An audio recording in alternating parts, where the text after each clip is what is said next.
An album a day is my exploration into the Korean music scene. This podcast will cover mainstream, indie, and some underground artists within the scene and provide both factual and opinionated commentary. The biggest benefit to sharing my thoughts this way is that it will hopefully expose you to more great music and exploration of your own. You're tuned into an album a day. Show, start. Good morning. I'm excited. I'm excited because thanks to listeners like you, I have surpassed 1,000 total plays of an album a day. That's pretty cool. So thank you for that. It's it's really awesome because the podcast is not that old. We are literally on episode 32. So that's pretty good. And I took that massive break. Like, thank you. Thank you, you wonderful people. Excuse me. I want to give a special shout out to my Patreon patrons. First off, I'm not sick. I just finished some pork rinds and had pork breath. So special shout out to my Patreon patrons, the student body and the scholars. I didn't shout them out in the first 100% episode because I was just caught off guard by the lack of what I had going on. But they keep my vision of becoming your favorite Korean music historian, exploring another industry from A to Z, a real thing. And if you're interested in supporting the growth of this podcast and supporting my content, please visit patreon.com/multifacetedACG. And for as little as $1 a month, you can be a part of the group who has helped me, as of yesterday, order my new podcast microphone. I'm so excited to get it. Oh my God. That means I can record better drops and everything. There will be no more echo, no more strange sounds beyond what comes out of my mouth with me not being able to pronounce things correctly. I'm so thrilled. Okay, so for today, we're still on 100% and we're looking at two things once again. Technically, okay, see what I learned about them. What I learned about them is like they are the kings of releasing solos. It's so many singles that they've released. And then they'll package it up real pretty, real nice, and make you think it's an album. And then you go and click it and you realize it's one doggone song. And then you get frustrated. And I'm getting real personal about my feelings. So in the interment of this particular album that I'm going to talk about with a name that just, I don't know what they were.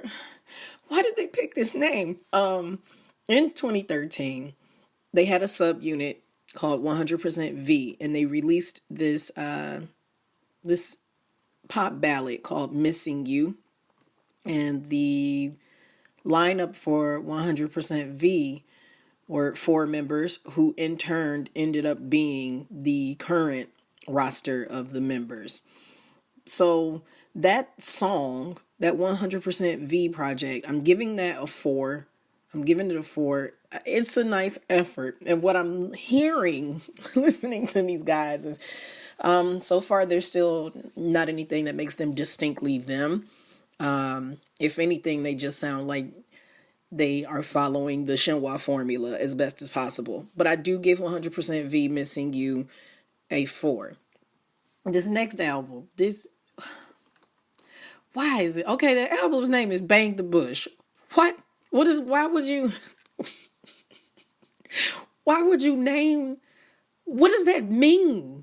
Like, who allowed that? I refuse to believe everyone over there was so naive that they didn't possibly see how that could allude to something a little raunchy. I refuse to believe it.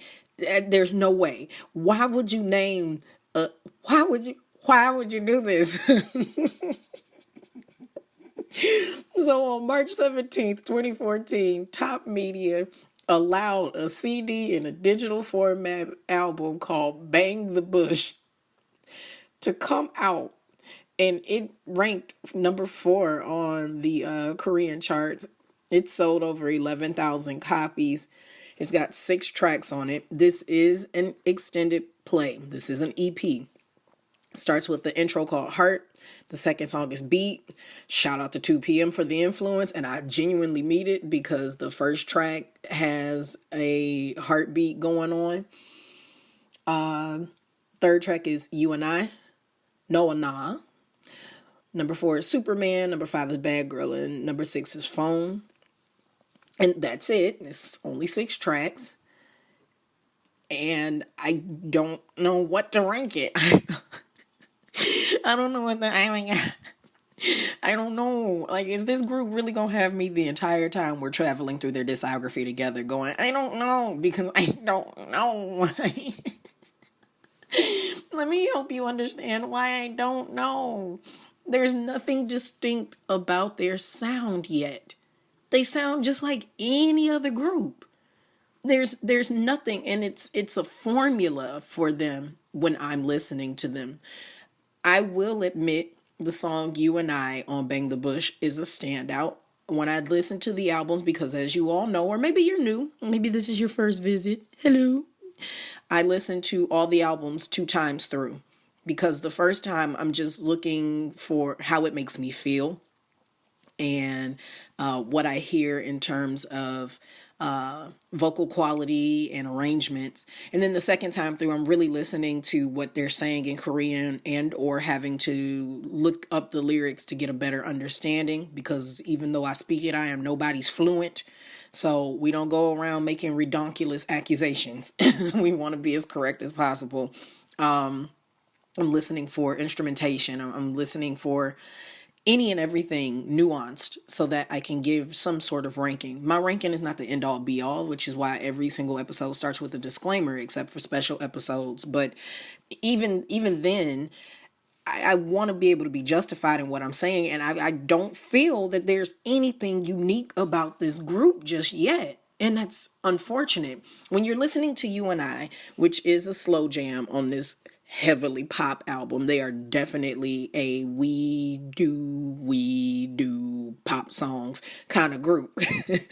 There's a part towards the end where one of the singers is showing off some vocal prowess per se, and then he throws in a stereotypical woo, and it doesn't even sound genuine. Like, now for those who are, big deal music listeners, you love music from the 70s, 80s, 90s, and everything of the sort. When it comes to R&B, when it comes to ballads and whatnot, particularly here in North America, you've got the tendency for them to hit a massive note and then accent it with a woo or a baby or something of the sort. And this woo sounds like he is literally reading the lyrics on the paper behind the microphone in the booth.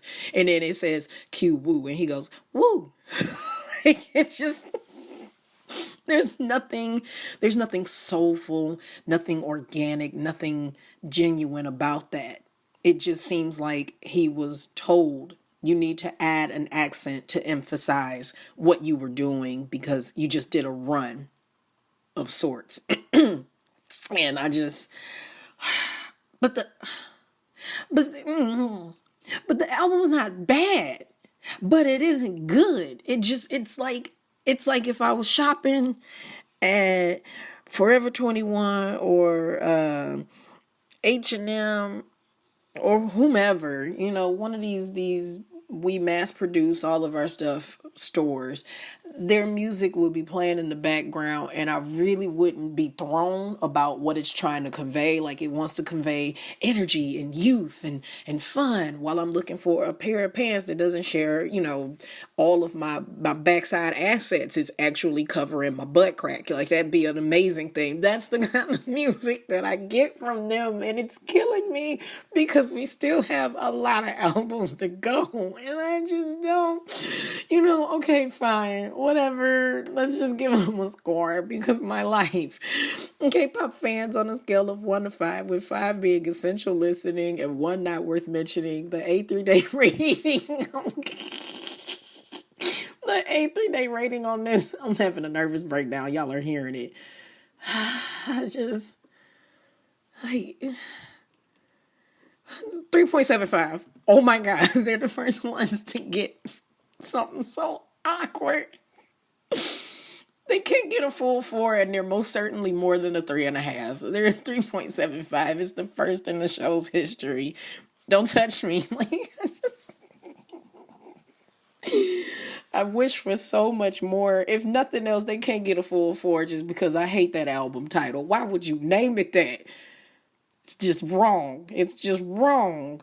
And I feel like someone knew and put their tongue firmly in their cheek when they made it and was just like, no one will notice.